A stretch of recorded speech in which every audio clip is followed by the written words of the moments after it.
ओम शांति। बाप दादा ने कहा, ड्रामानुसार आप आत्माओं का कितना विशेष पाठ नोंदा हुआ है। आज बाप दादा हर एक बच्चे की विशेषताओं को देख हर्षित हो रहे हैं। साधारण जीवन से विशेष जीवन सदा सतत रहती है। वह स्मृति लाने से अनुभव होता है। जब जीवन है तो जीवन का अर्थ ही है सदा और सतत रहे। स्मृति में लाया तो अनुभव किया और स्मृति में नहीं लाया तो विशेषता के बजाय साधारण जीवन अनुभव हो। ये आप विशेष आत्माओं की विशेषता नहीं है। ब्राह्मण जन्म भी श्रेष्ठ, ब्राह्मण धर्म भी श्रेष्ठ और ब्राह्मण कर्म भी श्रेष्ठ, क्योंकि ब्राह्मण जन्म दाता, ब्राह्मण धर्म स्थापक, सर्वश्रेष्ठ परमात्मा और आदि आत्मा ब्रह्मा बाप है। तो जैसे रचता सर्वश्रेष्ठ तो रचना भी सर्वश्रेष्ठ अर्थात विशेष है। ब्राह्मणों का कर्म विशेष क्या है, क्यों है? क्योंकि कर्म में फॉलो करने के लिए आप सबके सामने आदि आत्मा ब्रह्मा बाप सैंपल है। निराकारी स्थिति में निराकार बाप समान अशरीरी स्थिति का अनुभव किया। साकार कर्म में ब्रह्मा बाप समान बनने का नंबरवार पुरुष अनुभव किया।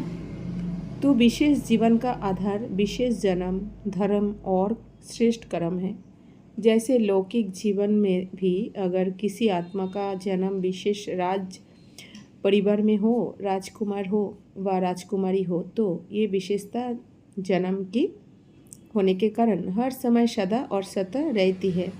वह बार बार स्मृति में लाते हैं कि मैं राजकुमारी हूँ। सहज याद होती है ना। पुरुषार्थ करते हैं क्या? चाहे कर्म अपनी रुचि के कारण कितना भी साधारण हो, लेकिन अपने जन्म की विशेषता भूल जाते हैं क्या? नेचुरल और नेचर बन जाती है। तो आप ब्राह्मण आत्माओं की नेचर क्या है? विशेष है या साधारण है? अभी भी कोई बच्चे जब कोई साधारण कर्म कर लेते हैं तो बाप दादा के आगे आपने को निर्दोष सिद्ध करने के लिए क्या कहते हैं? मैं चाहता नहीं था व चाहती नहीं थी कि ये कर्म करूँ, लेकिन मेरी नेचर है इसलिए हो गया। वैसे ये कहना व सोचना यथार्थ है। मैं कौन? ब्राह्मण जीवन वाले है ना। तो ब्राह्मण जीवन वाली आत्मा ये सोच सकती है कि ये मेरी नेचर है, ये कहना राइट है। तो उस समय क्यों बोलते हैं? उस समय ब्राह्मण नहीं बोलता, माया बोलती है। तो जैसे ये साधारण नेचर व माया भी नेचुरल काम कर लेती है ना, इसलिए कहते हैं चाहते नहीं थे लेकिन हो गया। तो ब्राह्मण नेचर अर्थात विशेषता की नेचर भी नेचुरल होनी चाहिए। इस अव्यक्त वर्ष का विशेष लक्ष्य रखा कि अव्यक्त अर्थात फरिश्ता स्वरूप बनना और बनाना है। सभी ने यही लक्ष्य रखा था। फिर रिजल्ट क्या निकली? अपने आप को चेक किया। फरिश्ता भव का वरदान भी वरदाता से मिला। तो वरदान और लक्ष्य दोनों की स्मृति से कहाँ तक सफल अनुभव की है, ये सूक्ष्म चेकिंग स्वयं की व ये सोचा कि अव्यक्त वर्ष पूरा हुआ, समय और स्वयं की गति समान रही। वैसे तो समय से भी स्वयं की गति तीव्र होनी है, क्योंकि समाप्ति के समय को लाने वाली आप विशेष आत्माएं निमित्त हो। तीव्र गति से वर्ष तो संपन्न हो गया। मालूम हुआ वर्ष कैसे पूरा हो गया? तो चेक करो, मुझ विशेष आत्मा की परिवर्तन की गति तीव्र रही व कभी तीव्र कभी मध्यम रही। फरिश्ता अर्थात जिसका पुराने संस्कार और संसार से रिश्ता नहीं। तो चेक करो, पुराने संसार की कोई भी आकर्षण, चाहे संबंध रूप में, चाहे अपने देह की तरफ आकर्षण व किसी देहधारी व्यक्ति के तरफ आकर्षण, कोई वस्तु की तरफ आकर्षण कितने % में रही? ऐसे ही पुराने संस्कार की आकर्षण, चाहे संकल्प रूप में, वृत्ति के रूप में, वाणी के रूप में, संबंध संपर्क अर्थात कर्म के रूप में कितनी % रही?